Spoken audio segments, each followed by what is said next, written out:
This episode is class. If you know me, you know I love sport.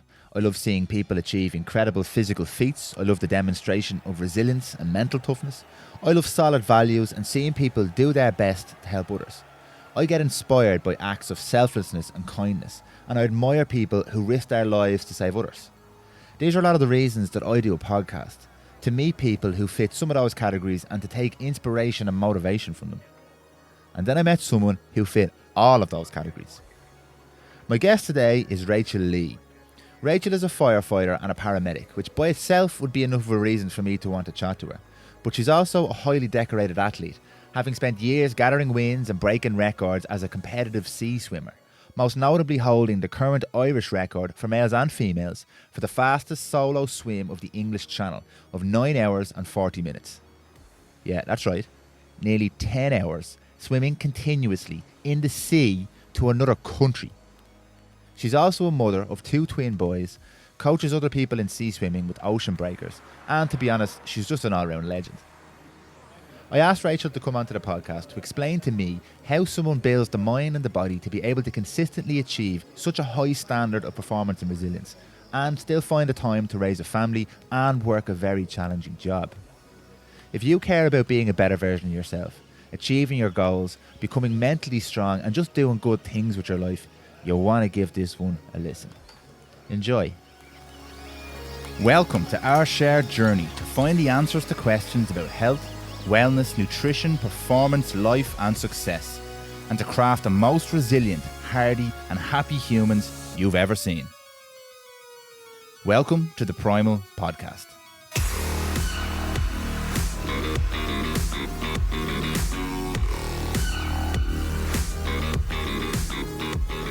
Rachael Lee, thank you very much for joining me on the Prymal podcast. Thank you, Dan. Can't wait. No, it's an absolute pleasure to have you here. We were chatting off mic there. I'm just going to give a bit of context to how I first heard about the name of Rachael Lee. And there's a good friend of mine, JP. He's always recommending people we talk about kind of, I know you hate this word, but inspirational people. Or people who can help us learn more about ourselves or about lives or about how to achieve the goals we want to achieve. It's kind of what I'm all about in the podcast. And JP mentioned your name to me and said, you have to get this lady on the podcast. So I did a little bit of reading, and to be honest with you, I was inspired. You've got a glowing list there, glowing CV. Don't believe everything you read. That's true, it is the internet. So I thought I'd better get her on and see if she's talking absolute bull. So, I do, here you go. So would you mind, just for people who maybe don't know your name and who haven't heard your story before, would you mind giving us a bit of background into your life, anything you want to go into, but specifically this, obviously your swimming and your achievements tonight, how you got into that kind of, that side of life, I suppose. Okay, God. We have a lot of time, we've loads of time. Yeah, my name is Rachael. I live in Malahide. I'm married to Tom, who's also a firefighter and a swimmer. I'm a firefighter, Dublin Fire Brigade. I have 2 boys, Bruce and Lex, who are 7, and I grew up in Australia. Oh, wow, okay. Yeah, so my parents got married and emigrated when they were 21, and they moved to Sydney, they moved on to Perth, and that's where I grew up. And I was there till I was about 10. Okay. Came back. And then we went back again, came back. So I've been over and forth quite a few times. And that is where I developed my love for swimming. So when I was about 6, I saw a girl win a trophy, said to my mum, I said, I want to win that. And she goes, yeah, no worries, love. And of course, I'm very, very lucky because I have like the world's best parents. Everyone says that, but I really do. And they gave us a lot of support. Whatever we wanted to do, they let us do. And that's where I started swimming. Brilliant. In a little mining town in the middle, 20 hour drive from Perth, in the middle of nowhere, and I had a 50 metre pool, 25 metre pool and a baby pool, and that's where I started. Okay. And how did that lead to breaking records for crossing channels? I have and no idea. stuff like that? Well, when we came back then, obviously I was still swimming at a high level and obviously wanted to go to the Olympics, so that was the goal. Unfortunately, like everything in life, I just missed out. I wasn't good enough, and I then decided I would keep up swimming. And I started playing water polo. And when I got into water polo, I met a few people who were doing open water swimming. I knew about the Liffey swim and a few things. And when I swam, I was a distance swimmer. And it's just by, like everything I think in life, it's just luck, what's for you won't pass you. And I just started open water swimming and I just loved it. And I just went from there really. And I started training, and a lot of people I swam internationally, nationally and internationally, so I would have been swimming twice a day, 8 times a week. And most people, when they get to 18, if they don't reach the goal they want, they just stop. But I was lucky I didn't. I took maybe a year out. I was nursing at the time. And then I decided I'm quite driven, and I just went for it from there.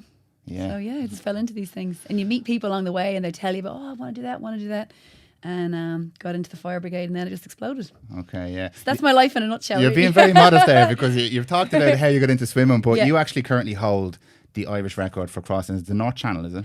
No, for the English Channel. So the English Channel, yeah. And last year we broke a world record for the 3-person world record from swimming from the North Channel, which is from Northern Ireland to Scotland. So myself, Tom, and our friend, one of our best mate, Ro, who also, we set up a company called Ocean Breaker, so we coach open water swimming. So we decided to do this, and that's the first of a few we're going to do. Okay, brilliant. Yeah. And you have your own personal record as well, do you? Yeah, the English Channel. So that's from England to France.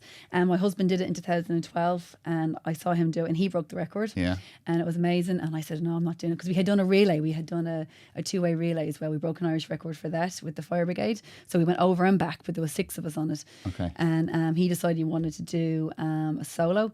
And he was amazing, and he did it, and in horrific conditions. And then I was in the boat with him, and I said, no, there's no way I'm doing that. And then I had the babies, and I said, I'm just going to go back swimming. And I just booked it without telling him, and that was it. And you actually ended up beating his record? By 11 minutes, yeah. Is that a bit of a sore point? Oh, yeah. But listen, it's like, it's luck in the day. You could go back the next day, and you could do it 20 minutes an hour quicker, or it could be an hour slower. So it's just the conditions. And whatever your swim is, that's your channel. So, okay. Yeah. I'm not a big swimmer at all. I sink quicker than I swim, but just explain to me the difference between doing a solo and doing a relay. When you do a swim like that, relay. Okay, so a relay swim, you can do 2, 3, 4, 6 people. So when we did our 2-way relay, we went over and back. Okay. So it's an hour in and then 5 hours out, because each person does an hour until it comes back, so rotates.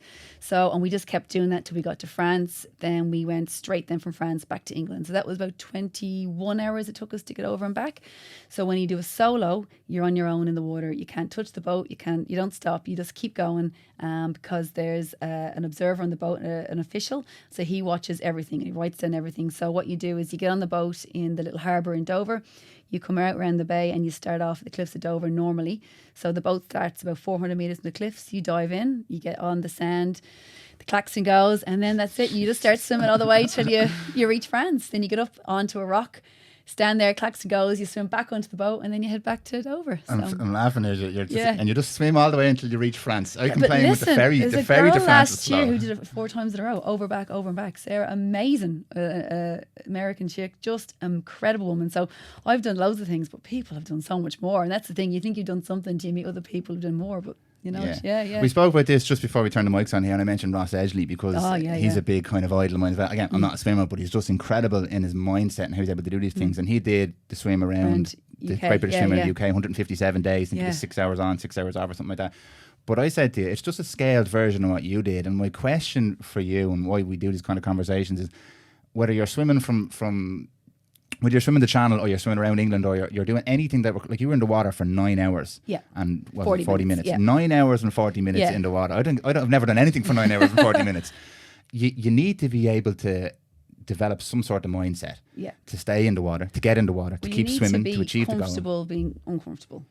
And you have to want to do it. So that's why a lot of people swim and a lot of people fail, because some people, they might do it because they think it's the right thing to do or the next logical step, but it's not for everybody. And you have to be aware of your capabilities.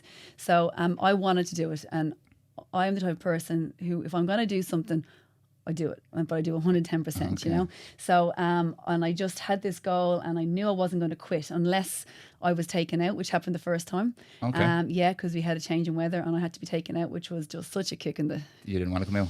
No. You're like Brian O'Driscoll with a head injury. Yeah, I did not want to be taken out, but the weather changed and it was just so dangerous and it was just horrific. And so I got taken out, so that was just so unfair. The squall came in and there was nothing we could do. So when you're on the boat, if the captain says the swim is over, no matter what, the swim is over. Okay.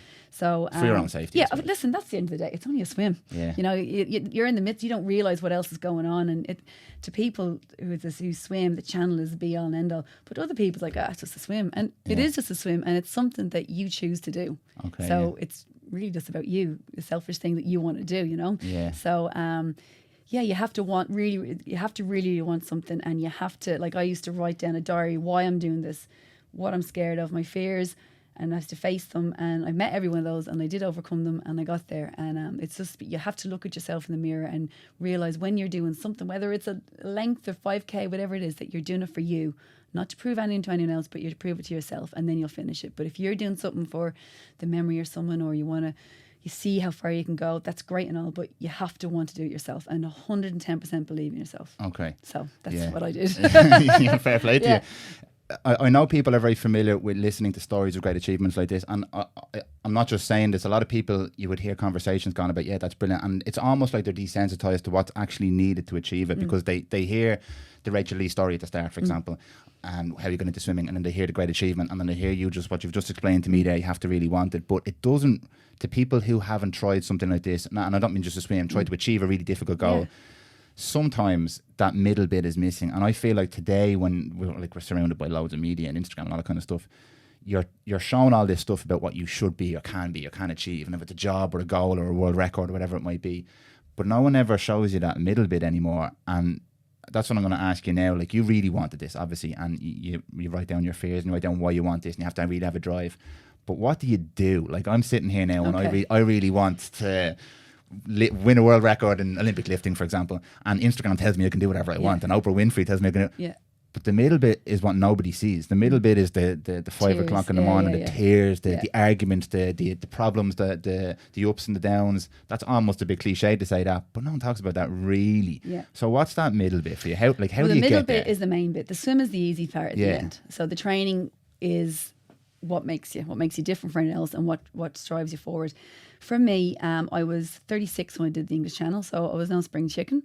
And I had, well, I wish I had done when I was 26, because I would have been faster, and I wouldn't have had twins that were 2 years old. I wouldn't have been married, to be honest, Tom was the driving force behind everything, and I couldn't have done without him. Yeah. But, at the same time, as I said before, it's all about you. And really, I'm thinking about my kids, my husband, my work. I was nursing as well, because I did that as a nixer. I worked in Dubco. I was coaching, DDoc. I was coaching swimming, because the channel costs money. Yeah. A lot of money. Okay. All right. So you need about 5 to 7 grand just to swim the English Channel. If it's for 1 year, I had to do it second year. What's the money? Where's the money going? Okay, so it cost 3,000 sterling. For the pilot and for your admin fees. Okay, then you got to get there. Admin fees, Ticketmaster, they always get you. Listen, they're unbelievable. Plus it's sterling. So you got to pay for your boat. You've got to pay for your year's training. So you've got to pay for your membership. You have to pay to get there. I know it's only the UK, but you got to book flights. You might just have to go out there and then coming back. You got to pay for your crew, because you're asking people to go with you, your accommodation. And if you think of everything, you got to do a 6-hour swim. It's time. It costs a lot of money. So first of all, you got to make sure you have the money. B, you got to say, because, I have my husband, well, I wasn't married at the time, but my partner, as I like to call him, I'm going to say, look, we're going to do this. And of course, he's like, you'll always find a way. But so that was really, really difficult. Then you have to find the time to train. So I work full time as a firefighter, paramedic. So my job was very, very physically demanding. So I'll be on nights and I can't go home to bed, because I only have a window to get certain sort of mileage in. So I would want to be hitting 50, 60k a week in training. So what I used to do is I used to get up at 4:30 in the morning, and I'd swim from 5 to 7:30 before work when I was on days. Then when I was on nights, I would swim from 10 till 1 or 10 till 2. And then I had to pick up the kids, finish play school. With the second year they were in play school. Then what I always like to be there, be home for the kids when they wake up. So get in early, then be home for them. Then when they went to bed at 7 o'clock, I would then go back to the NAC and train for an hour or two. And that was around work days and nights, and around Tom. So Tom gave up swimming for pretty much 2 years to let me train. Wow. Yeah. So if you imagine doing something that you love. Now he helped me out when he trained there for me for my long swims and things like that. But he basically said, look, you go and do this, and I've got everything else. Plus then again, you have the nights where the kids aren't sleeping, they're teething, they're sick, so you can't go training. So I was a real big believer in what's called front loading your week, and as much done Monday, Tuesday, Wednesday, because you don't know what's going to happen. Yeah. Or you might have a crap night in work, or, life gets in the way, you might get sick and tired. So I was constantly having to meet goals, plus trying to keep up flexibility, strength, eating, there was no social lives. I can tell you. And then as the weather gets better, then you got to do your long swims. You got to get back in the sea. So Tom would push the buggy with the twins in it, this double buggy, and I'd be swimming up and down. I'd be freezing, and he'd be shouting, "Stay in the water!" And you'd just be on your own. So it was really, really tough. But I was delighted that I did it. But that was the really, really hard part, Then getting the kids minded if you had to go off and do a 6-hour swim and do the long swim. So it was just this constant guilt of, oh my God, the kids, I'm doing this, and trying to be everything and do more. I actually don't know how I did it. I don't think I'd be able to do it again, even though the kids are older now. But it was juggling a lot of balls, but I got there, and it's so worth it. And when you're going through, because that's the middle part I'm talking about, that's a perfect description of it. When you're going through that, when you have the swims and Tom is shouting at you, stay in the water, and you're thinking about the kids and things aren't going wrong, and your week goes crazy and the job's not going well and all that kind of stuff. Do you enjoy that, or is that all just grind? Do you actually? I know everybody enjoys after training. And I enjoy after training, but the actual training itself and being in the water. Well, the training when you had to get in, say like one day I had to swim 20k in the pool, so I was there for 5 hours. And you're just there going, oh my God. But the thing is, you just have to switch off, but then still be aware of what you're doing. And you just had to do it, because if you didn't do it, you knew you're not going to do the same. I actually am a bit of a weirdo. I do like training. I like sitting up and down that monotony. But the pain, the recovery afterwards. And then after you do that, I couldn't go home and go to bed. You have to look after the kids and do things or go to work. So, the sea swimming was tough. Now I had a great friend who was swimming as well at the English Channel, so we would meet up, and it was great to meet someone when I could in the morning or the evening. But a lot of it you have to do on your own, because when you're doing the swim, you're on your own. Okay. And you have to be comfortable swimming on your own, because there's nobody going to swim it for you. And when you're swimming, even though you'll see people in the boat and they might be laughing or talking and they're there for you, you're looking at them going, you bosses, what are you smiling at? What are you having fun? I'm here miserable. But they're there. They've given up their time. You, my best friend came. She just had a baby. She dropped everything to be in the boat for me. But I'm looking at her going, look at you talking to Tom. I'm here miserable in this choppy water. Like, you do start thinking these are totally irrational thoughts. But then you get back with it and there's no problem. Okay, yeah. I couldn't ask you just a slight. Oh, sorry. Just a couple of inches that way. Sorry. No, you're fine. I'm going to say the word mental toughness, right? Because this is something that's preached in all walks of life. You have to be mentally tough. The first day you went training for this, were you mentally tough, or was this something you had to kind of build for yourself over? Because obviously, to set the record, you're in the water. You've trained yourself. You've trained your mind, your body, obviously, which we'll get to in a sec. But you've trained your mind to be able to stay in the water and to ignore all those distractions and to ignore the feelings of get out of the water and what the hell are you laughing about? You've trained that. Is one thing I hear a lot is, oh well, I mean, you said it before we turned the mics on as well. It's easy for you. It's easy. You're just like that. You're like, and I hear a lot of athletes tell sometimes. I mean, you were just born like that. Like, it's easy for you to do certain things or to achieve certain things. And there's a genetic aspect to sport, I suppose, but it's more performance based. When it comes to mental toughness, did you have to build this for yourself? Did you have to put practices in place to get tougher mentally, or was it just kind of just get in and keep going at it and it'll build up a resistance? I'm a creature of habit, so we are what we repeatedly do, and I really believe in that. And I've always been tough. And since I was little, I've been getting up at 4 or 5 o'clock in the morning, challenging myself, wanting to be better. And even now I'm 42 swimming, and I'm still challenging myself swimming, still trying to meet that goal, get faster, get stronger. Even though I can't be the same swimmer I was 10 years ago, you have to meet new goals. So that is the type of person I am. I think I am very tough, because I don't... If something's it's hard or scared, or I think I want a bit more, it means more to me. Like, I'd rather come last in a race knowing I gave that everything, it was the toughest swim, than winning some easy race. The other kind of way. And to me, it's, it is great to win now and then, but it's about doing it and being there and, living it and feeling it. You have to be tough. Like, you can't just be, I'm going to be tough. And I really think you get tougher by failure. So I failed a lot of swims I went out to, and like I said, with the first, one of my first long swims, I had to go to Barcelona to do a 6-hour swim, because you have to do the qualifying swim. And you had to do it in 14 degrees. So I went off in, I think it was February or March with Tom, and the plan was we got there on a Friday. So of course, getting the kids minded, more money. So we got there on a Friday, and my parents are great. But mine and 2-year-old twins is 2-year-old twin boys. Exactly. Who, boys especially, all they want is their mammy and all. So like, you're trying to, then you're missing them. So anyway, we got there, and I was going to do 2-hour swim on Friday, 6-hour swim on the Saturday, and 2-hour swim on the Sunday. So I'd have a 10-hour swim on my shoulders, just be good practice. So I suffer really bad with hay fever. I had a bit of a cold, and I kept saying it's hay fever. I wasn't well. And I had really front loaded the week, and I was going to give this a lash. So I got there, and I got in the water, and like, it was 20 degrees, the air temperature, the water was fine. I got in, and I said, oh my God. So Tom got in with me, did the 2 hours with me, and he's like, you're going to be fine. And I said, yeah, I will. But I knew going to bed that night, no, this is just going to be a struggle. I was cold, I felt crap, and I said, there's something not right here. But I said, no, I'm going to do it. So I got back in, and the next day for the 6 hours, and within 2 hours, Tom found me walking down the beach, bawling, crying. Good luck, because once you stop, then that's it. I mean, yeah. And even though he's not going to lie for you, because you have to know that you've done it yourself. So I went back to the hotel. We had a bite to eat, a few drinks, went home. Good luck, that was it. So, oh my God, I can't do this. So of course I went back to my diary, wrote down everything, went back. So you have to you're thinking totally irrational thoughts. Then, oh my God, I can't do this, ridiculous. And then you stop and you look back and go, right, what can I do to fix this? So obviously be well. I was cold, so I put on a couple of kilos, which was happy days. Bring on the Haagen-Dazs. And I went back 4 weeks later, and we got up. I got up at 2:00 in the morning, flew to Barcelona, got straight to the beach, swam the 6 hours, flew home, went back to work the next day, and I did it, not a bother. Jesus. So, but if I had never failed that swim, yeah, or had felt that bad, would I be where I was? Resilience, I think, is really, really important. And I think it's really good for people to fail things, because it makes you realise, okay, do you lie down and say, no, that's not for me? Or do you go, fuck this, I'm going to go for it and give it all I can, you know? And sometimes you might do a swim, especially like the channel. I know people, it's taken them 3 times to do it, but they never gave up. And that means, it might have taken them 15, 18 hours. But that, I think, is just incredible. You know, that is pure resilience, determination, true grit. I mean, I don't know if I could do that.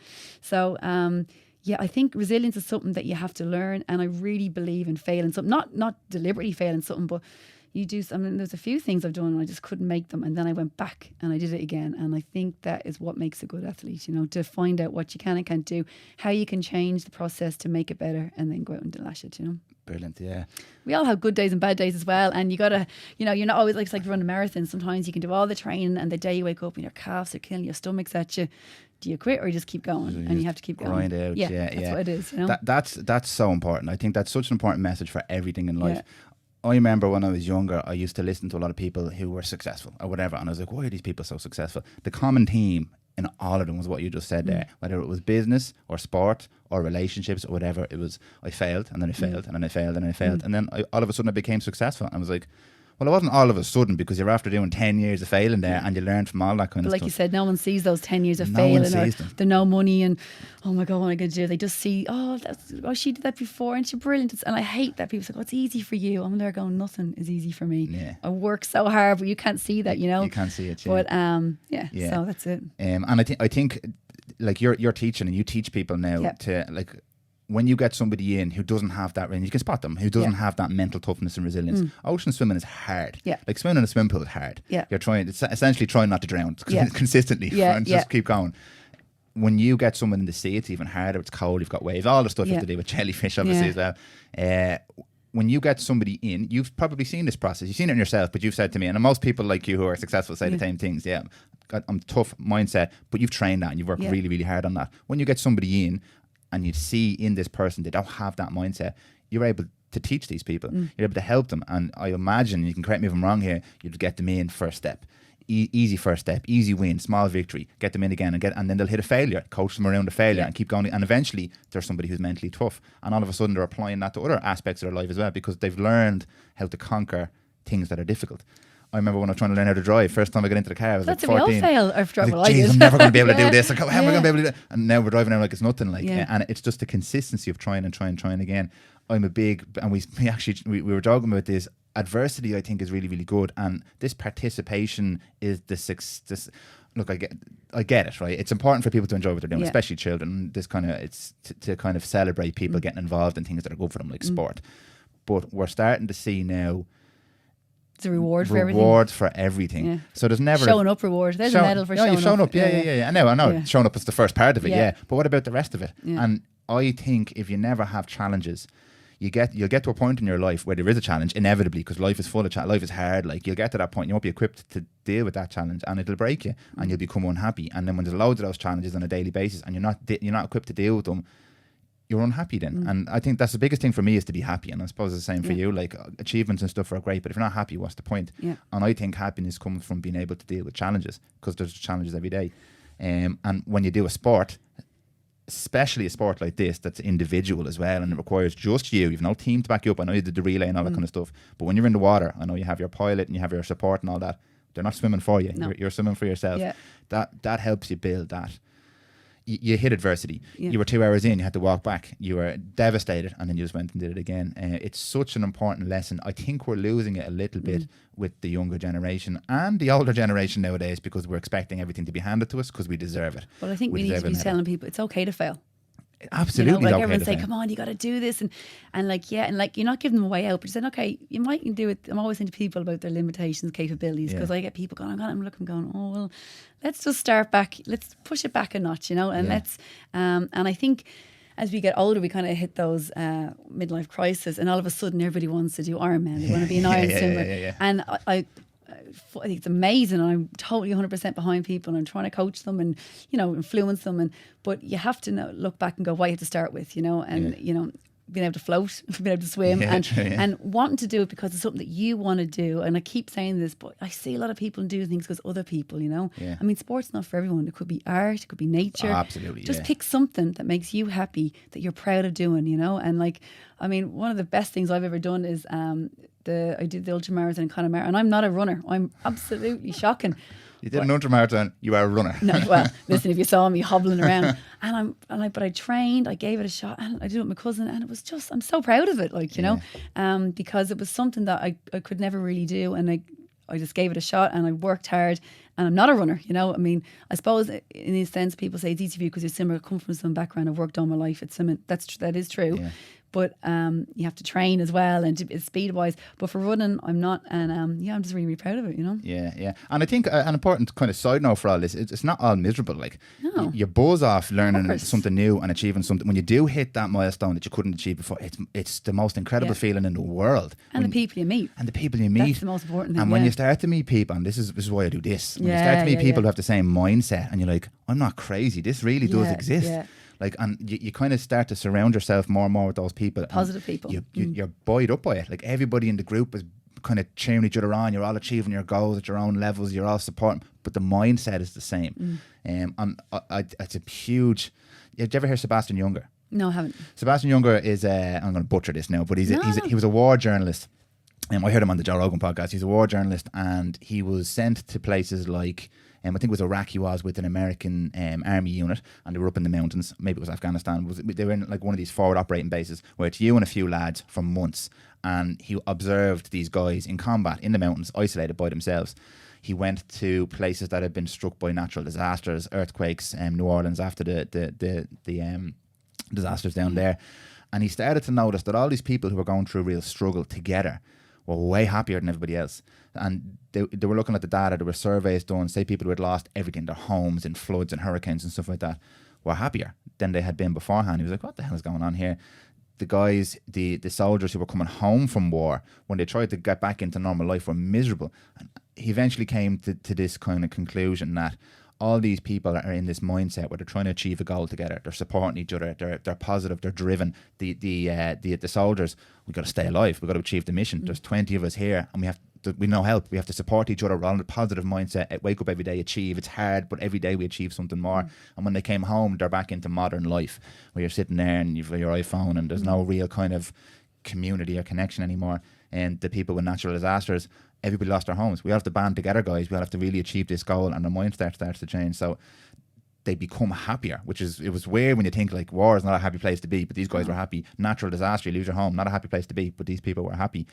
It's kind of the same as what we're saying here. When you have a common goal, when you have achievements, when you have difficulties and challenges you're overcoming together, people are happier in general. Yeah. But I think nowadays we're being forced into these kind of cubicles, little office cubicles. Don't talk to your neighbour, just do your job. Don't talk to anybody, just do your job. It's all about you, do your own thing.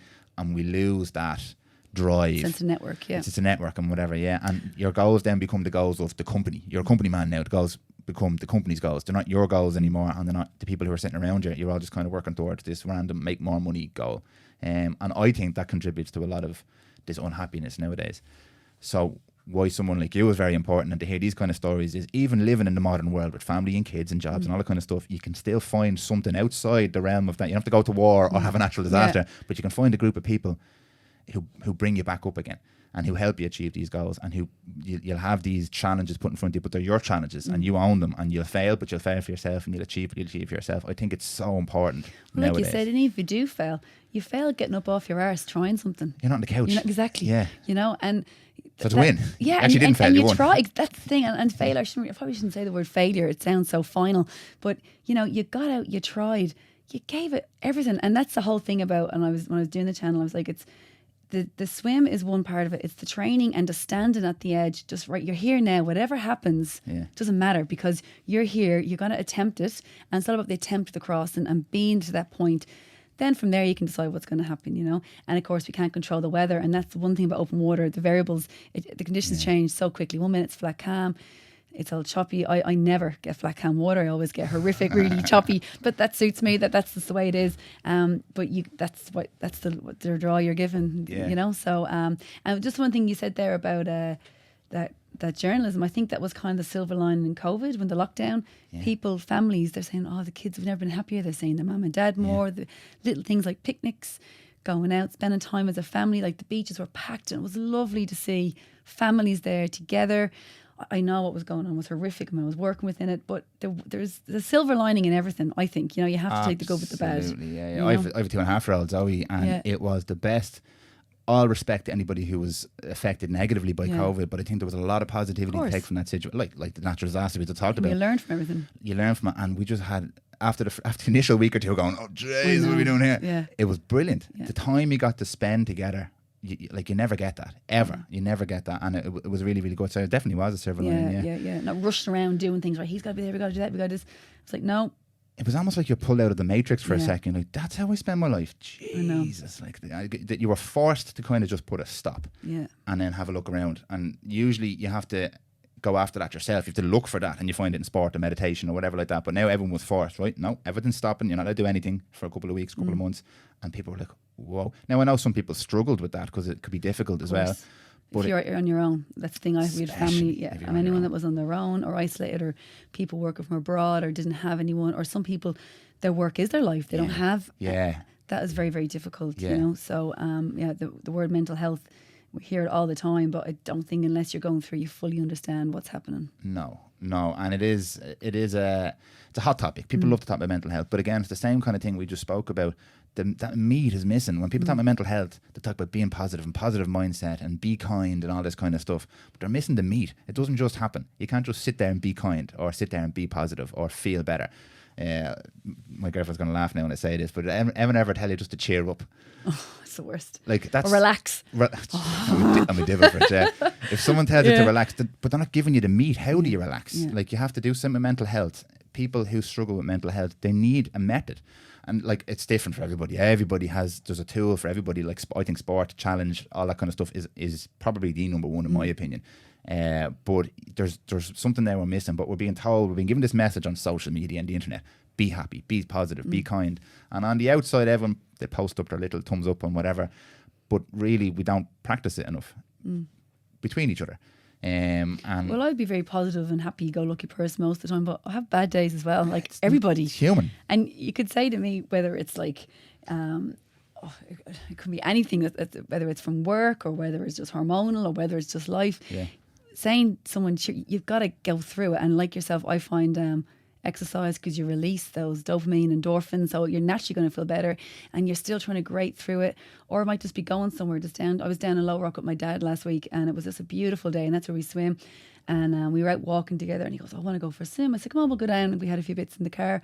We went down, and he goes, go off now and go out. I said, no. I said, I just want to lie here, float like someone who didn't know how to swim.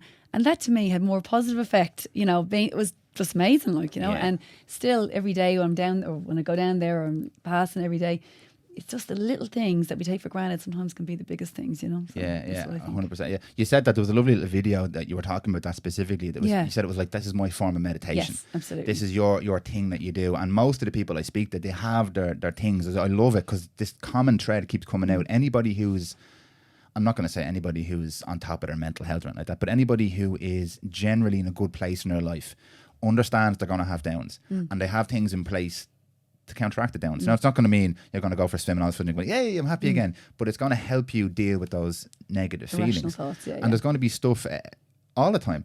And I know, like, from a physiological point of view, women are going to feel up and down during the month. Like, that's normal, but that's almost a taboo thing now. No, you have to be on. I spoke about this with Maria. Connolly was on with me. We spoke about this.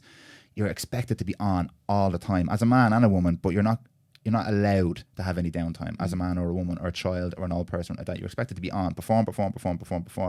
So people almost feel guilty about feeling bad. So they don't put things in place to help them feel good again, because I shouldn't be feeling bad. I just go to work. I'll just get on with it. It'll be grand. The Irish thing, it'll be grand. But having stuff in place, it's been like some of my guests, they call it non-negotiables or interventions or recognise your derailers, all these kind of phrases for the same thing. Understand that you're not going to feel good all the time and have things that you can do that make you feel good again. Mine would be I get very overwhelmed. Yeah. That's why I get this feeling of lost, of overwhelmness, because I'm probably doing too much. Yeah.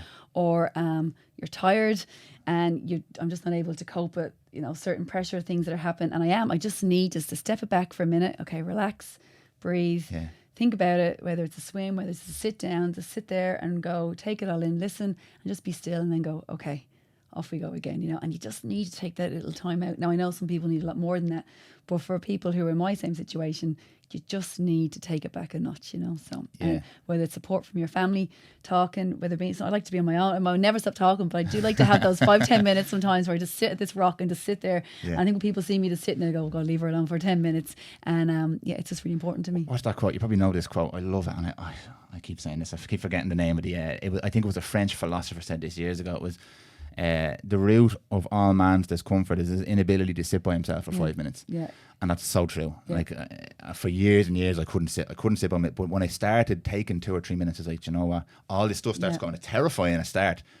But when you start to practice that, you're like, this is therapy. Like, this is my therapy. It's just being by myself. I saw a quote this morning saying, if you don't take time for wellness, you're going to have time for illness. That's a great one as well. And it's so true because, because if you just don't, and especially now, I think when you're younger, your 20s, you can do anything. I mean, geez, I remember I could do it in 30s. Yeah, now when I'm in 40s, I'm kind of going, you do need to slow it down because you can't recover like you used to, and you just need to slow it down a little bit, Hello, just a quick little break to remind you that today I'm chatting to Rachael Lee about sea swimming, performance, toughness, achieving goals, and much, much more.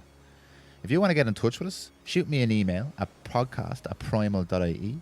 Follow us on Facebook and Instagram at PrymalPro, PRYMALPRO, and check out the show notes for this episode over at www.prymal.ie/Rachael Lee.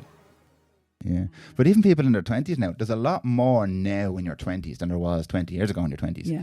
There's a lot more emotional pressure. Now, life is comfortable now, like with phones and cars, and it's great, like it's all great, but that brings an added element of psychological pressure, because all that stuff is telling you is, here's what you need to be. You need to be perfect. Be perfect looking. You need to have this amount of money and have this job and this car, and that means you're a good person and you're successful, and that's the message we're being bombarded with, whether you're 20, 30, 40 or 50. So apart from the normal stresses of life, raising 2 kids, holding down 3 jobs, breaking records, all that kind of stuff, which is all very stressful, you've got all this extra stuff on top of you. So when you get a bit older, from a physical point of view, you recover a little bit slower in everything. So absolutely important. But even when you're 20, even when you're in your teens. Well, I'd hate to be a teenager now. I would hate to be a Social teenager media. now. Imagine all the stuff I saw when I was younger. I'd never have gotten a job. I'm in my 30s and I'm still freaked out over, Jesus, is that what I'm supposed to be now? There's cameras everywhere. And like, there's camera on you right now. Look at the state of her. God. But look at the state of her. She's drunk. She's doing this. Look at what she's wearing. But we all did that. There was no cameras judging us, and that's going to, and even the programs that are on telly now, it's just this naked attraction. Not a love, naked everything. attraction. Okay, my God. I get the whole Love don't get me wrong, thing. I love it. But this thing, it's addictive. It's addictive. But I just be going, why would you go on that? Why have you feel that bad about yourself? You feel you have to be. That's pretend one thing. You're good at yourself. I really don't. I get the Love Island thing, and it's all. I get. I don't get that at all. But I understand what. I understand the attraction of it to people and why people go on it, because it's the cool thing to do. Whatever. The naked attraction thing.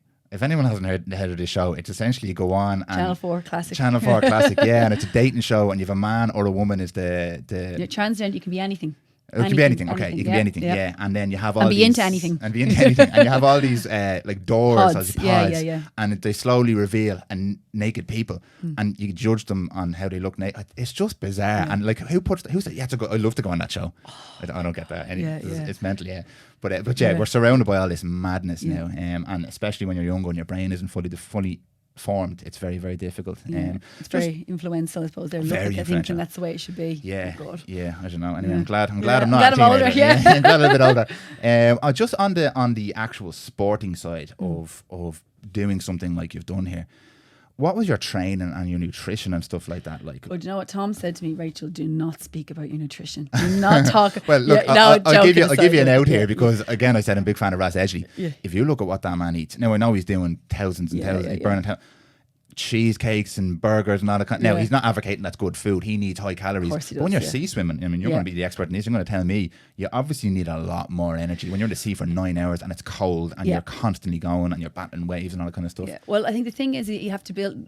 Some people, there's this misconception that you need to put on loads of weight for the channel, which you don't, because if you put on 4, 5, 6 kilos, you got to bring that with you. You got to bring it with you. Exactly, you got to carry it when you're swimming. So I did struggle with the cold, and I suffer really bad with Raynaud's syndrome on my hands, and it's getting worse every year. Oh, no. So I had to put on about 2 kilos. So I think I put on about 3, and it made such a difference. It made me mentally. Did I need to? Looking back, do you think I maybe? Oh, I don't know, but anyway, I did. But it's it sounds great. Oh, I'm gonna put on loads of weight. I'm gonna eat. You're doing so much training, so much work, and it was actually, I found it difficult to put on. Now, not a bother, but then I found it hard. And I don't eat big meals. Like, I like a bit of pasta, I'm big into fruit. I would eat very healthy, bar my love of chocolate and wine. But I would, I'm into protein, but I don't like protein shakes. I don't like yogurts. There's a lot of porridge. I can't eat porridge. It makes me vomit. So you have to find a drink. So we call feeding when you're swimming in the sea. So what would happen is after the first hour, I'd have a feed. So it'd be drinks. You have to drink about 200 mils. So I got this energy drink called Torque, and it was high. It was like full of electrolytes, kind of a carbohydrate like drink, and it was grapefruit flavour. So drinking it in the pool is one thing. Drinking it when it's tasting the seawater and it's been washed around. Yeah. So some people like to eat when they swim. I think I had like a couple of Jaffa cakes or a couple of jelly babes, because it's very hard to chew, because your tongue, like the layer comes off your tongue after what the they call it, salt tongue or sea tongue or disgusting. something. Yeah, It's disgusting. Like, God, thank God I had a boyfriend, because nobody go near you afterwards. So you have to find what works for you, and your feeding is really, really important, because if you get that wrong, that could be the end of your channel. And then I love flat Coke. Diet Coke is brilliant when it's flat. Yeah, no, for an endurance race. So, I don't drink Coke at all. I hate fizzy drinks. But after 7 hours, I said, don't give me any flat Coke to 7 hours, because it's like getting, I kind of mad, like it's just a shot of just energy. It's amazing. So you have to get your feeding right. And people believe in this like big pasta stuff. You don't only be sitting in your stomach. You got to eat normally. So protein, definitely you need more carbs than usual because of all the energy you're doing. Of course. But if you are doing any endurance, it would be really beneficial to get nutrition advice about it and find out what feeds, because a lot of feeds can make you sick, they can give you diarrhea, they can make you vomit. Yeah. So it was a lot of trials and tribulations of finding what suited me and you really got to feed while you're trained, so you know that your body can get used to it, because you do suffer really bad with stomach problems when you're swimming, and there's no toilet you can just pop all along into, So you got to find what's right for you. And the big thing I would say to anybody is just never, this carbo load, just don't do that. Just eat normally, because you should have enough in you to keep you going, especially if you're feeding right. I find the carb loading is one of these kind of, it's an old misconception, really, isn't it? Yeah. I mean, I suppose there's a bit of science behind it, but people, again, it's like, if you need to carb load, you haven't done exactly what you 99% of what you need to be doing. You haven't prepped properly for this event. The carb load is like the last 1%, maybe, depending on the event and the type of event as well. Well, the morning of the channel, I think I had like half a slice of toast and a cup of tea. Yeah, that was but you knew you'd be going to be doing your feeds. Like, you had a. But be sitting in your stomach as well. And I couldn't. Yeah. And one thing I actually find really interesting, I got this from Ross again, is I'm not a swimming expert, was he was told before he did this swim that he was a brutal swimmer and he was the wrong shape and the wrong size and all this kind of stuff. But his thing was, I'm sea swimming here. I'm not looking to break the record in a pool like Michael Phelps. So I don't need to be the 7-foot wingspan and the triangular shape and all that kind of stuff. I just need to be able to batter my way through these waves and get to where I'm going to. He's a good swimmer though. He used to swim. He's a very good swimmer. I really could have lied a little bit there. He's got the technique. And I'm not, obviously technique is massively important, but you're not necessarily looking to break a 40-meter dash time or anything like that. You need to have resilience and endurance and you need to be able to fight waves, and you're going to be up and you're going to be down and you've got cold and you've got jellyfish. Jellyfish, I hate jellyfish. So you're battling all these kind of things. So it's kind of resilience you need as well as being a good athlete, I suppose. But he really, his approach, he smiled the whole way through it. He's a weirdo. I don't know. I know, but I guess he's like, I'm here doing this. You choose. I always say that, like, oh, you're miserable, but you choose to do something, so it's your battle. So you chose this, so just get on with it. There's no point being miserable. You're better off, and it's easier to do it with a smile on your face.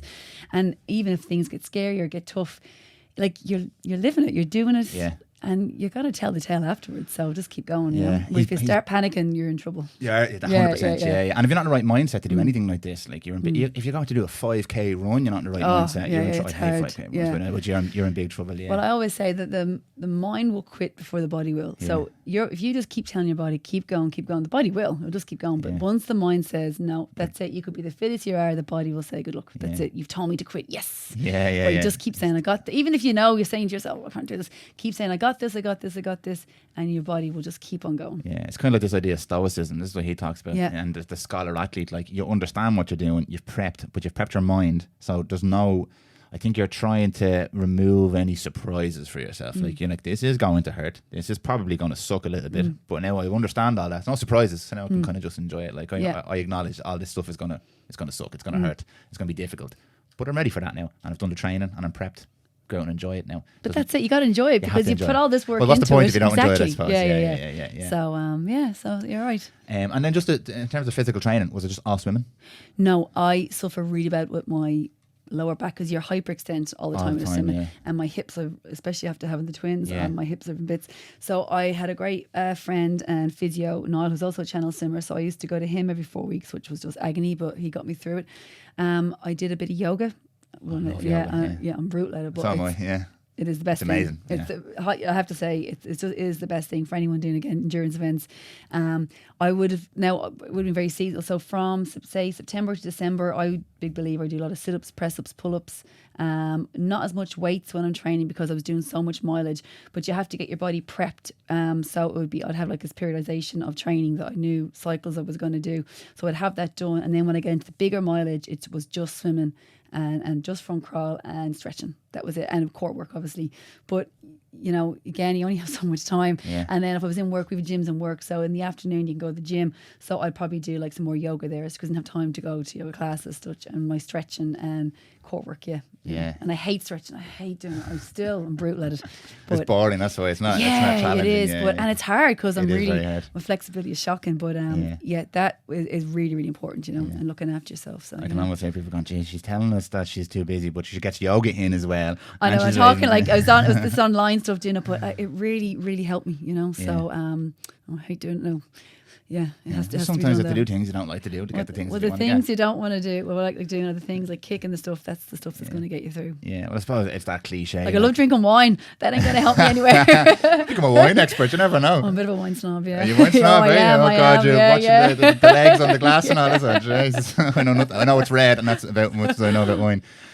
Just to look at the other kind of aspects of your life, you're a paramedic firefighter and you were a nurse originally. So you're in this world of health and wellness and medicine anyway. And like, it's one of those jobs, you might laugh and say, when you're young, whether you're a boy or a girl, you're looking at certain people and they're like superheroes. And you're looking at astronauts and pilots and guys in the army and policemen and firefighters and paramedics. They're kind of the quintessential superheroes because they're the people running into houses that are burning and pulling people out. You're literally doing the action hero saving life thing. And paramedics, you're the people on scene. You're resuscitating people. You're bringing people back from the dead. All this sounds very grandiose, but it's kind of true. There's one of those few jobs where you're putting your life in danger to save somebody else's life. There's very few people who can actually say that. Doctors and surgeons and nurses are fantastic as well. Like amazing people, incredible frontline people, but they're not running into the burning house. Like you are literally the front line of saving lives and saving people. And that is, apart from all your sporting achievement, that's an inspirational thing. And I've always had a huge admiration and appreciation for people like that, especially in a system where it's very hard to get things done and all that kind of stuff.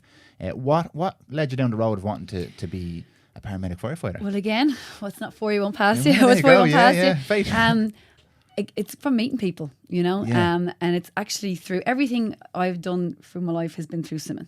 That's how I've met everybody, husband, best friends, that's just brought me down the path where I've gone. So when I was nursing, I was doing water polo and started the open water swimming.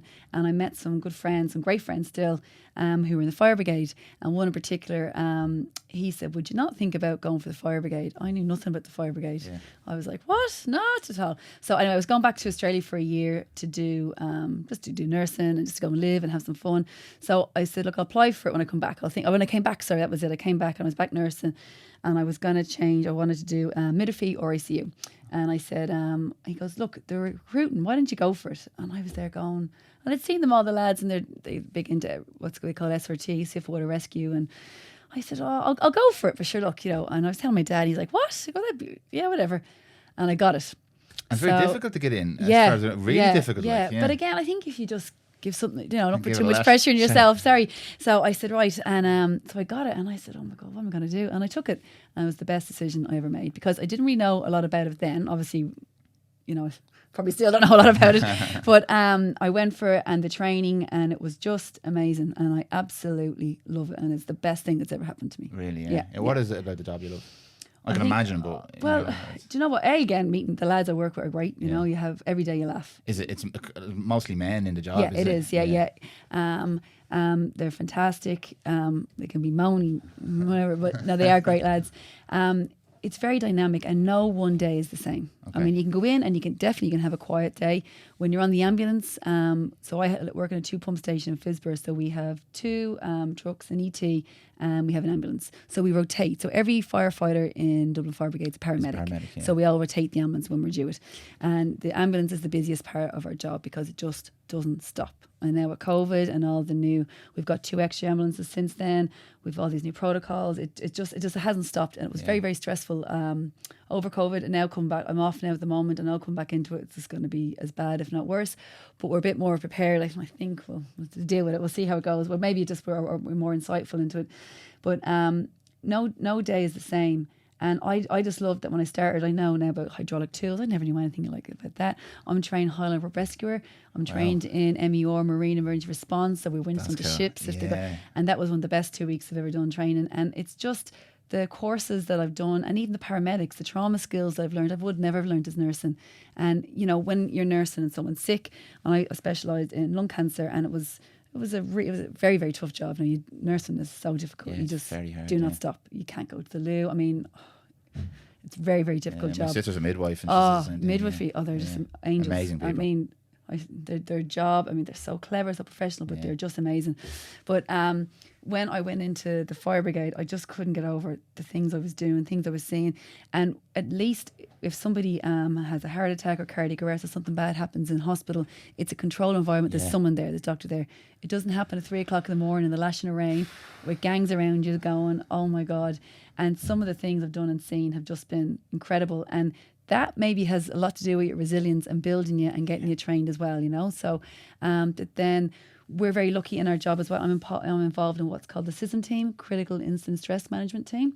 So if we go to a really bad case, say a child that's died or something very, very traumatic or hanging or someone young or just something that, or you're getting a lot of them, what we can do is we get alerted at these cases and we carry a phone and we can ring whoever was at it and say, do a little diffusal, have a chat to them, like, how are you? How was everything? Does anyone need to talk to? And we can go and have a chat with the team that was there straight away. And 90% of the time that will stop any PTSD and will kind of help people. And it's amazing. And it's just a resource that we do. It's all voluntary and we get trained within the job. And it's just a really effective method of helping people cope with stress. And it's getting bigger and bigger. And again, we're talking about mental health and things, but some of the lads in the job, years and years, they never had this. And they'll, it's, like, well, I don't need that, tree huggers. But sometimes then you talk to them. And like, if you're at a scenario where you had a child has died, you might be working on them, and you don't know what else is going on. Yeah. So when you all come together afterwards, and a lot of the times you might be on the truck and the ambulance take away, you might not know what's going to happen. I mean, you can find out, but you kind of wish you'd been there, and especially when you're a mother. Things I can totally imagine. change Yeah. when you get a sick kid. Yeah. It's horrific. I mean, it doesn't have to be a sick child. It can be any circumstances. And now, I mean, with poverty and domestic abuse and just the things that we're seeing, it's just... Anyway, it's getting worse, but there's effective tools that we can do to help people, and it just makes the job a little bit easier, and it's brilliant. I think it is. It's amazing. I only know I trained as an athletic therapist before physio, but we had to do kind of advanced first aid, I suppose, not paramedic, anything like that. Yeah. The stress of even the course and the exam and like you're in a nice safe classroom, and it's like, what would you do if, and you're like seen safe and all this kind of stuff. The stress of that. And we're in a classroom. There's nothing happened. It's a mannequin. Like I can't even imagine the adrenaline and the. And I know you probably get to a point where not that you're numb to it, but you're able to handle it. You're trained. Well, you become cynical.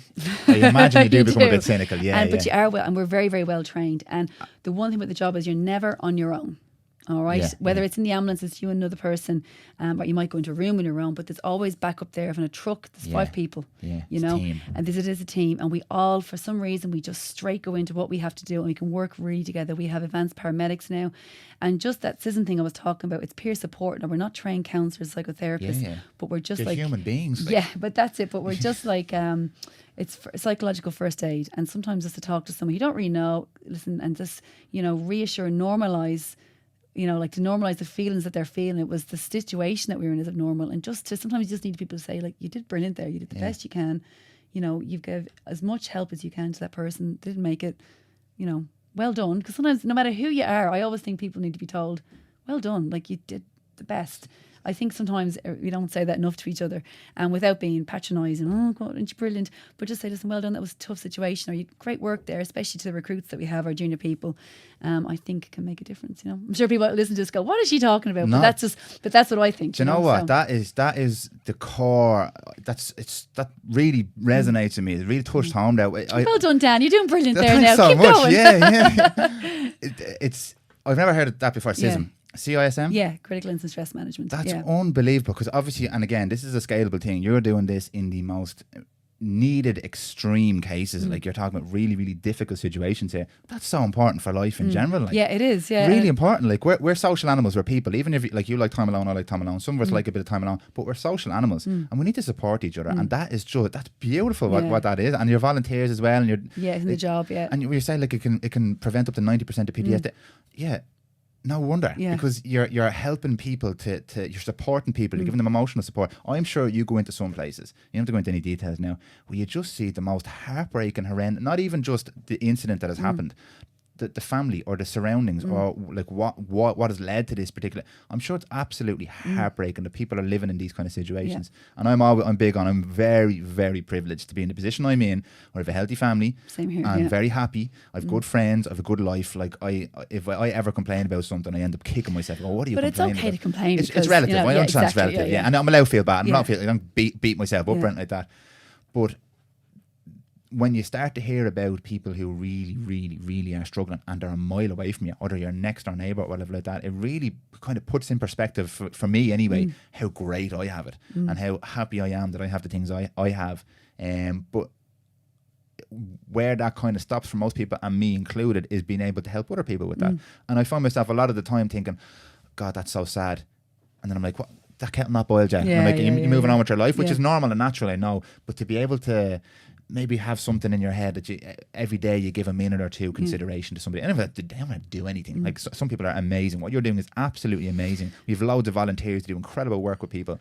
But if we all had a little bit more of that in us, and I'm not talking about giving to Troke or anything like that, like all those causes are great, but just in your day-to-day life, the people that you directly touch, being able to say, you're doing a great job. Yeah. Well done. Can I help you with it? Are you feeling okay? I would say if we were able to do that 5% more, the world would be a totally different place. Because you just don't know the battles that other people are facing. Yeah. Now, I'm a big believer as well now in saying that not bringing your troubles into work, Oh, yeah, like, absolutely. I mean, there is a fine line. And listen, don't get me wrong, I could be a narky wagon on the stairs, the lads are going, what is she talking about? But I do really try and say, are you all right? Or, well, how are you after that? Genuinely, because I'd hate anyone to feel crap, no matter who they are. And even if there's someone you're not 100% we can't love everyone we work with or we deal with, but at the same time you have to have a professionalism, respect, and no matter who you are, I'd always say, are you all right? Need a bit of time out, because you'd like someone to do it for you. Yeah. And sometimes you don't realise, you're like, they might say, Rachel, are you all right there? Don't you go, do you know what, I'm feeling a bit, I don't know what it is, and then you talk about it for 2 seconds, you go, oh, grand now, and you don't even realise how you are. So, and I think just getting in touch with that, especially in this social media crazy world, and like, in our job, it's, there's flight, flight, or freeze, but it's also phone. So straight away, when you're doing something, there's someone there with a phone. Oh, Watch everything you do. Yeah. And not that you have to worry, because you do your job to the best of your ability, we're trained very well, but they might video something they didn't video the first part, and you might look like you're doing something wrong, and you just have to be really conscious of that. And like, even now, if you're doing CPR or some most horrific cases, there'll be someone there with if everyone's looking, like years ago, even when I started, like I'm in the job 15 years now, and when he started, these people might give a little bit, oh God, look, now, no, they're watching, and that's just the way it is, unfortunately. So you just have to be aware of that, and we go out to our recruits and we have a chat to them about it and just let them know what they're coming into, and they can talk about it. And I think it does help, so I hope. I absolutely hope. Yeah, there's loads of negatives today, but there's loads of positive things to be learned from those negatives. Like the phone thing it's a funny one. Like, I'm not a technophobe at all. I think phones are great and you can contact. There's loads of benefits. Listen, I use it for everything. Instagram is the way forward. But if we're getting to a point where you're trying to save somebody's life, and you have to be careful, you have to think about something else other than saving that person's life, even if it's only a fleeting thought of, oh God, is that person after seeing me? You're telling someone to get back, and they'll say, look at this girl, and I'll be saying, get back, but they don't know we're about to shock somebody, or there's paraphernalia there. I'm protecting them, but it can be consumed as, oh, look at that wagon, and it probably that's wrong. will be, because of course it will. You want to go viral, like you want those clicks and you want those hits. That's where I see a big problem with this kind of stuff. And there's no one to blame. I'm not blaming anybody. And if you grow up with this stuff, that's just normal for an 18-year-old kid to see something happen and they want to take the phone out and record it. That's normal for them, but I think there needs to be a little bit more, and it's so cliched. I hate hearing myself even say this. There needs to be more education around this subject. But there is. There definitely does need to be something, because that person, if their first instinct is not, oh my God, is that person okay? Let's make sure, what can I do to help? Okay, all I need to do is stand back here. That's not their first instinct anymore. Their first instinct is get that on video. Get it on video. And now we're seeing more and more videos come out. Like, the ones I really don't understand is where you see videos of people being beaten up in the street. Like, there's someone holding the phone there. Would you not go and, I don't mean physically intervene, but would you not do something else other than just hold your phone out and film it? Like, but we want more content, and there's no real connection there between their brain and this person's in trouble. It's get the phone out and video it. But for someone like you, or a professional who's trying to do something, and in the back of your mind you have to be conscious of, how is this going to be perceived? And then sometimes, unfortunately, you could be held accountable for that. Of course. You're like, what are you there for? You didn't go there to make a mistake. You went there to save somebody's life. Gardaí, my heart bleeds for them. I don't know how they do their job. You couldn't pay me enough to do that job. I know a few guards. You could not pay me enough to do that job. I think it is the most thankless job in the world, but it is unbelievable what these men and women do and what they have to go through, and the crap they get. If a guard stops me and starts asking me for tax, my first reaction is for fuck's sake. But then I'm like, this person's only doing their job, and they are doing it under the most horrible conditions, and nobody likes them. Nobody's happy to see a guard. Because, what have I done now, guard? Like, well, we work close with the guards and the armed guards now, and the community support, community unit. I have nothing but respect for them. Amazing. I couldn't do it, and I'd definitely be sacked, because see what they do, and like a lot, they're so patient. Now I'm sure there's other sides as well, but I just think they are amazing, and what they have to do and what they have to, and like when we're at a really bad situation or someone dies, there's poverty, there's kids around, and it's just really sad. We go, they stay. They stay. And and they don't. I'm pretty sure they don't have the system support that we have as well. I think they're only getting into it, and I tell you, I think they need it. Big time. My God, yeah. But big time, yeah. So hopefully there's someone listening that might be able to help them out or do something. But yeah, they have nothing but my respect. I can tell you that now. Yeah. It's funny how it ends up. Like, we're talking about people, Gardaí and nurses and doctors and paramedics and firefighters and people in general, and everybody. I don't believe that there's evil people there, but we're caught in these weird circles that we've created ourselves in the world that force us to do these. Like, you're forced now to think about camera phones. Gardaí are forced to have uncomfortable conversations with people who have done nothing wrong because they're doing their job and they're being told to do their job and they're not getting enough support from the system or whatever. But it's like people you hear getting sued by people broke into their house. I mean, that's when you know the world is gone, Christ. you know. Yeah. And I saw what I see, a thing like they're talking about opening up pubs, yet they're not allowed, birth and partners aren't allowed to go into the hospitals to be there with it. So, I mean, priorities. Yeah, that's the thing, you know. So, sure, that's the world we live in. It is the world we live in, which is why it's so much more important. Everything you spoke about in this podcast is so much more important, because anybody who expects, and this is not a big doom and gloom thing, but anybody who expects that good things are going to happen to them because the world is going to make good things happen to them, it's probably not. Yeah, there's good luck and there's good fortune and all that, but if you really want to have a fulfilling and happy life, I think you need to focus on a lot of the stuff that you've said, setting yourself goals and challenges, making sure you take care of yourself in the times you're not going to feel good, the CISM thing, caring about, apply your own form of CISM every day to people. Talk to the people, and it doesn't have to be strangers. Talk to the people who are close to you. Make sure they're okay. Sometimes the ones most close to you, the ones you forget about, and they're the Almost ones always. that need it. Yeah. Take them for granted. You know, and that's the thing. Is I really believe in obviously now having the kids.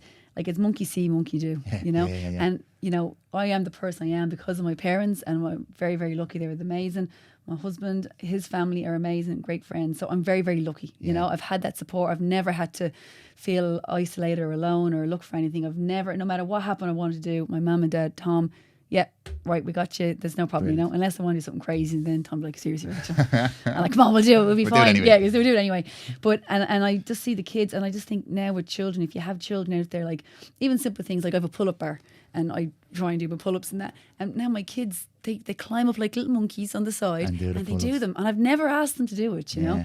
And, you know, and like we're a total anti-computer house. Now I think Santa Claus might have to bring something. They're getting it. What are they, 7? Yeah. But because we're always outdoors and they see it. And I think, you know, even when you hear your child say thank you to someone or how are you, and you're not there, that's from them, from listening to you, you know. So I think once you become an adult as well, you have a parent, you have a second chance to change things for people, you know, pay it back, show your kids what you can do, and they will definitely follow. You know, that's I'm trying to. You must be reading my notes here. That's my next question. Right, yeah. Because I'm fascinated by this as well. All this stuff is grand. It's all everything we talked about is great, but now we have another generation coming up. How do we?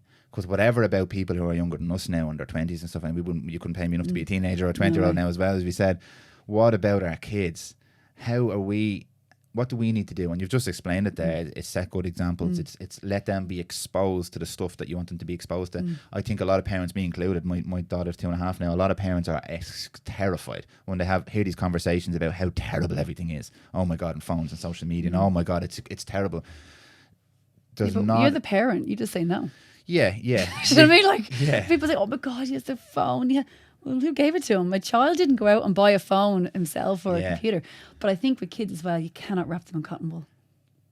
You just I think have you should to do the opposite. Like, I look at my God, oh my God, and like they're mad into the army. It's army. Oh, yeah? That's all they want to do, and they're out every day. And I want to see the gear they wear and what they do. They're 7, and they're real great imagination. I really try and nurture that. And you know, I see them climbing the tree. I mean, where I found them up this 20-foot wall before, and I was like, just get down there now, and then don't look up that wall again. Yeah. But I kind of love it as well, like once they don't break their legs, and even when they're in the sea, you know, obviously I'm really, really strict. You got to watch them because I'll be in there with them. But you have to let kids do things, and especially I saw this brilliant thing about girls. I don't have a daughter, unfortunately. But it's like raising brave girls, you know.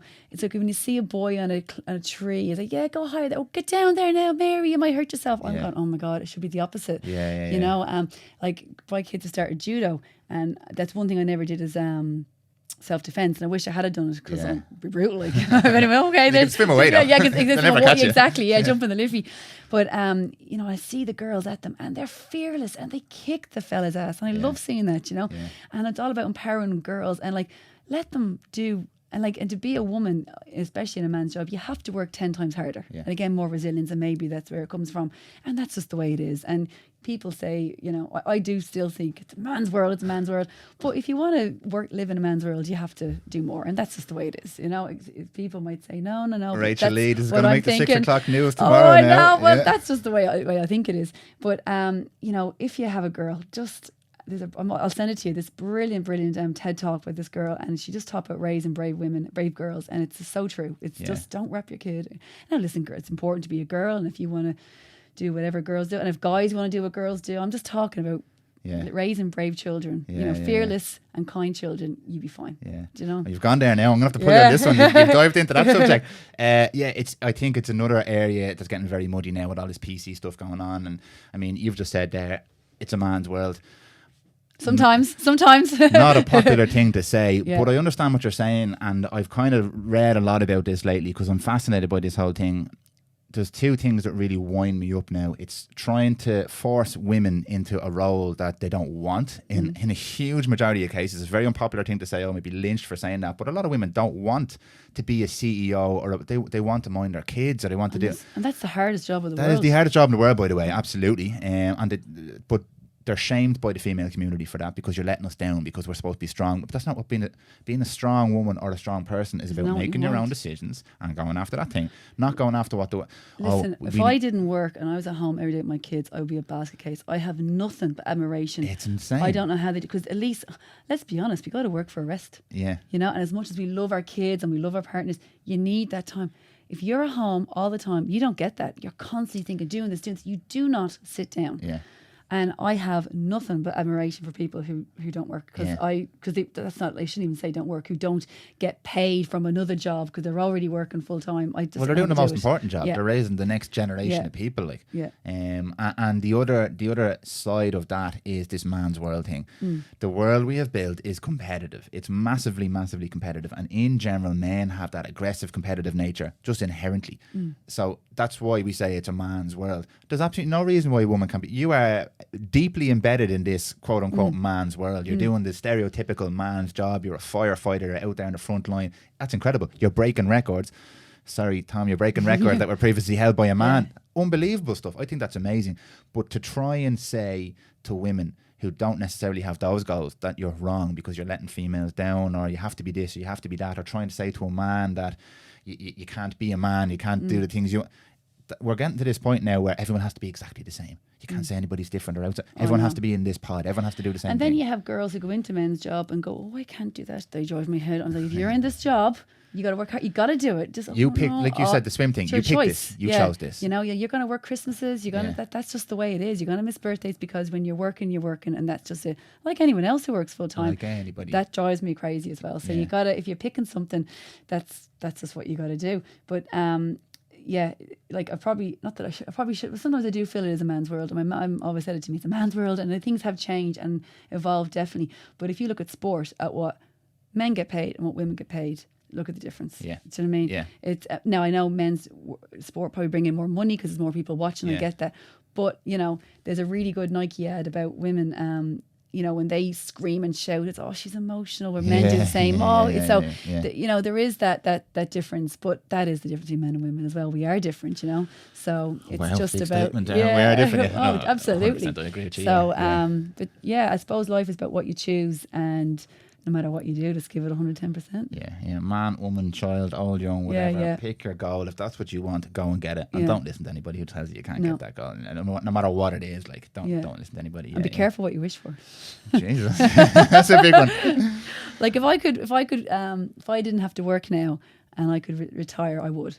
Do you know what I mean? Would you? Yeah. Okay. Don't get me wrong, I love my job. Yeah. But if I was financially viable, I didn't have to. Yeah. I would be more than. Now I'd still coach and I would do other things, and I'd probably like to go to college and do things, but I wouldn't work full time. Okay. You know, but that's just because I think I've done enough and I'm happy, you know. Yeah. But then again, that's great, maybe after a year I go, oh my God, I wish I was back working. But so that's it. And just before we wrap up, one interesting question I want to ask you: if it wasn't swimming, you could do any other sport. I know you did a marathon run, stuff like that. Was there anything else you'd like to do? Anything else that I was only like saying that to Tom. I am the worst cyclist. I'm absolutely shocking, you know. So I know the idea of doing triathlons and things like that. I don't like sailing, don't like boats or anything like that. I get so sick. Jesus I know. That's why you're in the water all the time, not on the boat. Yeah. I can't scuba dive because I can't equalise. It burst both my eardrums. So did you? Yeah. I'm shocking. I like the idea of rowing. Not that I've ever rowed before, but I do. I've so it'd be another water-based sport. Yeah, absolutely. But I mean running. Yeah, absolutely. I would love to be a fast marathon runner. Yeah. But that'll never ever happen, you know. So never. If you want the goal, just set your sights on it and go and get it. But you got to know your capabilities, your limit, and your weight, and your agility. Yeah. What is it about ruck? 'Cause I ran a little bit in college and stuff, a bit of cross country. I hate running. I only did it to get fit for playing football. Yeah, it's great for fitness. My head does not let me. It doesn't give me a break when I'm running. Just stop now. This is awful. Just stop now. It never gets easier. It gets harder with every step you take. What is it about running that? Because loads of people, the runner's high. Loads of people are addicted to running. You just switch off and you just run. Like I don't run with a music. Music. I can't run without music. Yeah, it's not mind, but I love you can have a chat. You can and it's cheap. You put on a pair of runners by yourself and you're gone. Where if I go swimming, it's 45 minutes to the pool, an hour, 2 hours, 45 minutes back, where you can do your exercise there and back in an hour. Yeah. You don't have to go anywhere. Yeah, like I'm very lucky where I live because I can run by the sea, can run in Malahide Park. You can go. It's cheap. It's now the only thing is it wrecks your joints and things like that. That's true, but and I like not that I'm into gym by now, but I really I watch all that CrossFit and what people do. I like watch those that's amazing. It's incredible. It's incredible what they do. There's a lot of controversy around CrossFit and all this kind of. I think it's the concept behind CrossFit is just incredible. Be physically able to do everything. Oh, exactly. You're strong, you're fit, you can swim, you can run, you can jump, you can climb, you can lift, you can you've everything like. I think that. But there's so many sports there. I mean, climbing. Yeah, I started climbing there recently as well. Yeah, that's incredible. Like you think you're fit, you try another sport, and you go, oh my god, I'm shocking. But I told the story before. Your brain just lights up. What is this? I'm bad at it, and I have so much potential. Because when you're really good, like you at swimming, you're going to struggle to get in it. If I went swimming, you went swimming, I'm going to improve every single day. You're going to struggle to get an extra 1% because you're at such a high level with swimming. I went climbing. I was like, I'm brutal at this. But every day I was getting better. I was like, every day I'm achieving something. Every single day. I was like, 6 months, you might climb the next. I was like, every day I was climbing a little bit better, a little bit harder. So it's amazing for your head. Like, switch it up, change. It is, change a few things, But I think just going for a walk, not like a hike up the mountains. There's nothing wrong with just going for a walk, doing 20. If you can't, people say about time, if you can just go 10 minutes a couple of times a day, you're sorted, like, We don't all have to be flying, sweaty, horrible, But yoga's brilliant as well, though. Yeah, so, absolutely. Like small, classes. achievable, enjoyable things. And and you feel good about yourself afterwards. Yeah. Rachel, that was inspiring. I'm going to say the word again. It was absolutely brilliant. Thank you very much. No, thank you so much. I really enjoyed talking. You're so easy to talk to. Good. I really enjoyed it. That's great. Yeah, it's going to run a podcast or something. Look, really, really enjoyed that. Very, very inspirational. Your story is an absolutely beautiful story. You're a beautiful person. I really appreciate you taking the time. Oh, thanks so much. And maybe you'll come back on again in a few months. Yeah, we've a few. Well, we're hoping to do the Ocean 7. That's the plan. What's the Ocean 7? So the Ocean 7 is 7. It's 7 channels around the world. So we've done the North Channel. So that's a relay now. The three of us. Thought you were winding down and retiring here. Another 7. So we did the North Channel. So we were meant to have done the English Channel this year as a relay, but we couldn't obviously because of COVID and non-essential travel and things like that. So hopefully next year, and it's one Hawaii, New Zealand, Straits Gibraltar. There's a good few that we would like to do, and we're very lucky to. And we got sponsored by Kingspan. Oh, amazing! Yeah. So we're trying to just bring awareness of plastics, and they have this incredible new initiative called Planet Passionate, where they're just trying to reduce their carbon emissions, recycling 1 billion plastic bottles. So I work a bit with Clean Coast and do things like that because I have this thing against plastic, which we need, but how it can be recycled and used they use it for the insulation, So there's a good few initiatives. So hopefully we might do something like that. So brilliant. I'll give you a shout out for building a house as well. A few plastic bottles from all together, and if anybody wants to get in contact with you about training, about swimming, about anything, where can they find you? Okay, we have a website called oceanbreakers.ie, and you can just send me an email. And I'm very lucky that we have there's 3 other coaches we work with. So there's Tom, Ronan, and now Susan. So all our best friends and husbands all working together, and we just all come together and we coach. And and we've all done it. And even if it's just a query, we're more than happy to have a chat. And well, obviously 2 meters apart, or just now that's the power of online and email. And any queries, definitely give me a shout. Brilliant. Well, look, Rachel, really appreciate your time. Dan, it's brilliant. And we'll definitely have you back on in the future. Cool. I'll interview you. You can I don't know what I'm going to say compared to that. She's a hard act to follow. But we'll talk about Ocean 7 and all your great achievements. Brilliant. And get you back. All right. Thanks so much. Thank you. Just pure class. What a beautiful person. Thank you for listening to that episode. If you're not inspired to get out and work towards your goals after that, then I don't know what'll do it for you. If you're loving these podcasts, please do show your support by subscribing to the show and giving us a rating. It really does help. If you want to make sure you never miss an episode, you can follow Prymal on Instagram and Facebook at PrymalPro, PRYMALPRO. And if you want to ask some questions, have a chat, or get in touch for any reason, you can email at podcast@prymal.ie. Rachel's promised to teach me how to swim properly, so I might have a look at that channel record in a few months. Watch this space. Thanks for listening, everyone, and I'll see you next time.